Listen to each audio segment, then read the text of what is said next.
What's up, guys? DC here, and I just got back from the Garden City Regional. It's June 7th right now.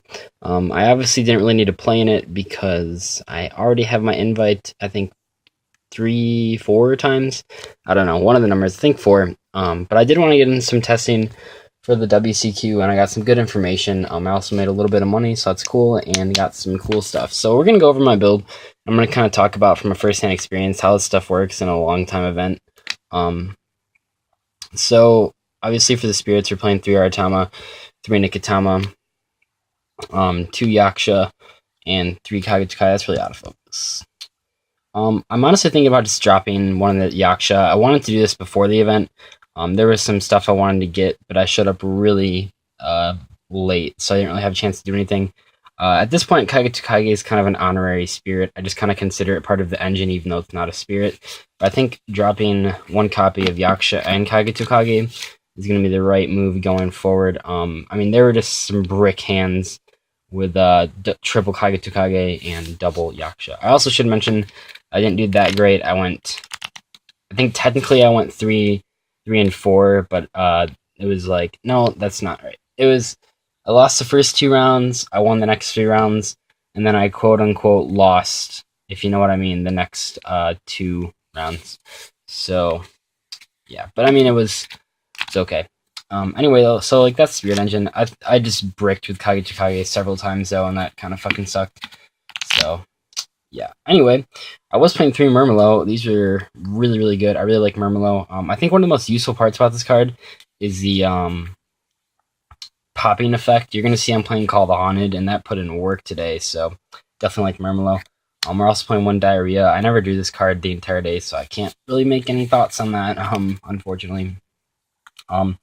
We are playing 2 Fire and 2 Ice Hand. You're going to notice I'm going to side an extra copy of both, and I think going forward the right way to do that is to main 3 copies of both.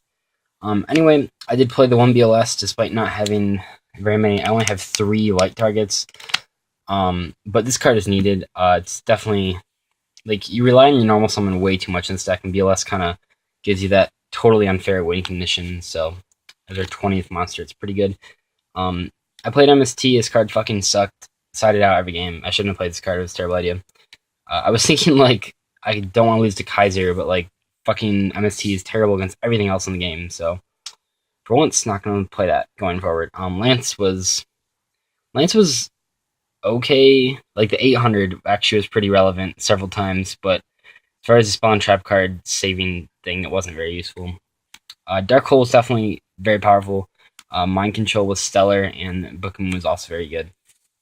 Book Moon was good just because so many people were playing Wiretap and fucking Trapstun. I have no out to Trapstun, so I can only lose when Trapstun happens. Anyway, for the trap line, we're playing a lot of 2-ofs. We're playing 2 Call the Haunted, 2 Debunk. I main Debunk over Blackhorn because thought it'd be better. Thought it'd be a better meta choice. Not sure going forward.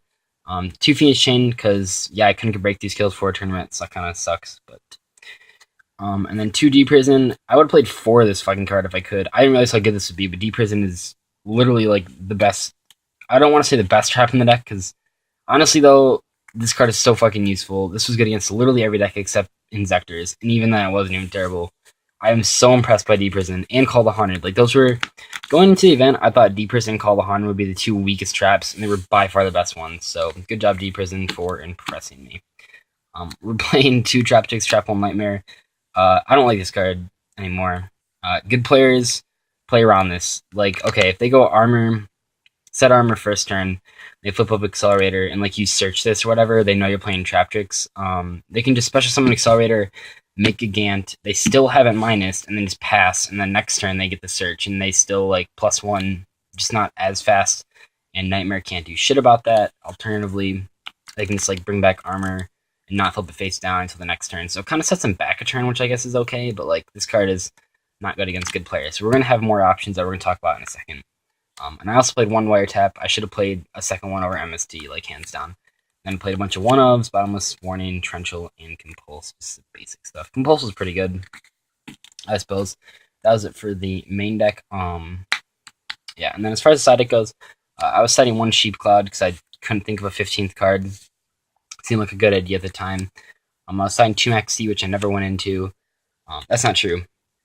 Played him against some Dolces. I was also signing 2 Flying C, which theoretically is really good, but I'm not sure in practicality how good it is.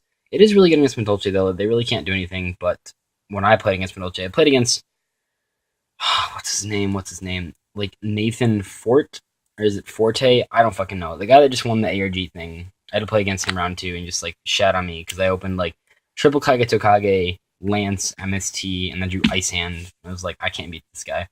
So, but Flying C still need a little bit more testing on. Fossil Dynam, still a very powerful card. I think this card is very good. Yeah, I mean, like rogue matchups like Mermails and Dragon Wheelers, Fossil Dynam just absolutely destroys. Then yeah, the third Fire and Ice Hand, which probably going to be main decking going forward. I also cited 2 more MSTs. Like, I don't fucking know why, because card is so terrible.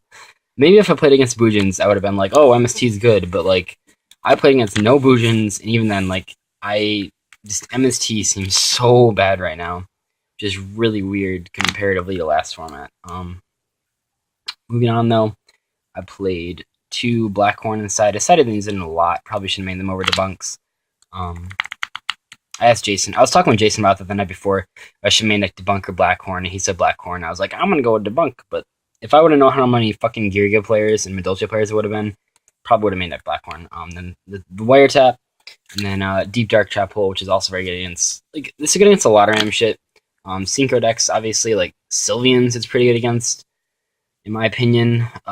Random scrap decks, it's really good against Dragon Wheelers. So there's that. Yeah, the extra deck is fairly standard, I think. We are playing the 2 101s like we always have. I think I only made like 1 change with this since the last video, but 2 101s. The single Exiton, which is getting worse and worse every day. Lava Chain, Daigusto Emerald, which I really shouldn't have to make this card, but I did. I actually made Daigusto Emerald probably the most out of anything. Photon Paper Operative, Ragna Zero, which really underperformed because that's the thing. It's the same thing with Traptrix, Trap Nightmare. Like, good multiplayer players don't fucking summon things in attack mode because they're not retarded. So like, Ragna Zero doesn't ever go off. Fairy Cheer Girl actually was very good today. Drew a lot of cards with her. Rasfati and his Berserk, which I never went into. King of the Fair Limps, obviously a solid card. Dweller, never went into it. Black Ship, never went into it. Cowboy, went into it actually to get over. It was like Insector Dragonfly equipped with Gigamantis, and I couldn't get over it any other way. Diamond Direwolf, solid card. And Heartland Draco, which I already said there was an MVP, but Heartland Draco was very good. So, yeah, going forward, though, I think the most obvious change is going to be breakthrough skills over the finishes, or both, maybe, possibly. I don't fucking know.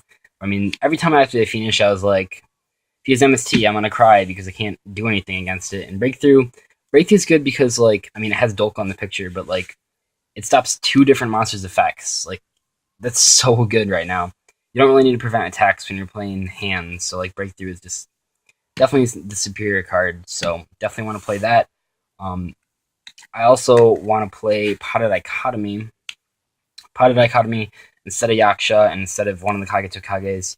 Although I only really want to play 1, but yeah, like, you need the third Kage Tokage because you want it in your deck for King of the Feral Imps, but like, if you're like getting the double King of the Feral Imps search off, you're like already way ahead, so it doesn't really matter. But Dichotomy is good. I had to make Emerald so many times just to shuffle back things when I could have just fucking Dichotomied it, so it would have been better. It's definitely something in the future. And lastly, I think the biggest change, I don't know if that's the biggest change, but Void Trap Hole instead of one of the Nightmares. If you don't know what Void Trap Hole does, when your opponent special summons a monster with 2,000 or more attack points, you just negate all of its effects and destroy it. So, like, that's good because, like, Traptrix Trouble Nightmare is a really good card, and it shits on a lot of things. But when people see it coming, it just loses its, like, validity. I can't say that word, so it loses its usefulness. I kind of see it as the same thing with Full House, where it was really good when no one knew what it did, but now that people know what it did, or know what it does, it's just not as good. So I think Void Trap Pull is definitely a way to go because it basically tells your opponent they can't XYZ someone at all, as opposed to just they can't use their effect. So I'm gonna be using one of these going forward, not two, but just one. So hopefully you guys can this deck profile. Do an updated deck. I don't know when. This is good practice for the WCQ though. I got some play against Madolches and Girgia and I don't know, fucking Evil Swarm. I can't. I have no out to Evil Swarm Thunderbird for some reason. Like you can go through my main deck and find an out to Evil Swarm Thunderbird without using an effect. There isn't one. Like he literally won games 1 and 3 because of Evil Swarm Thunderbird, and not even with the boosted 300. Like without the boosted 300, even just a 1650, I literally can't get over it without normal summoning Yaksha. So it got to a point where he had 5 back row, I had 5 back row. We both had like 6 cards in hands, and I literally couldn't just get over Thunderbird, and it was really frustrating. So that's that. But I will see you guys later. Please let me know if you have any comments or questions, and bye.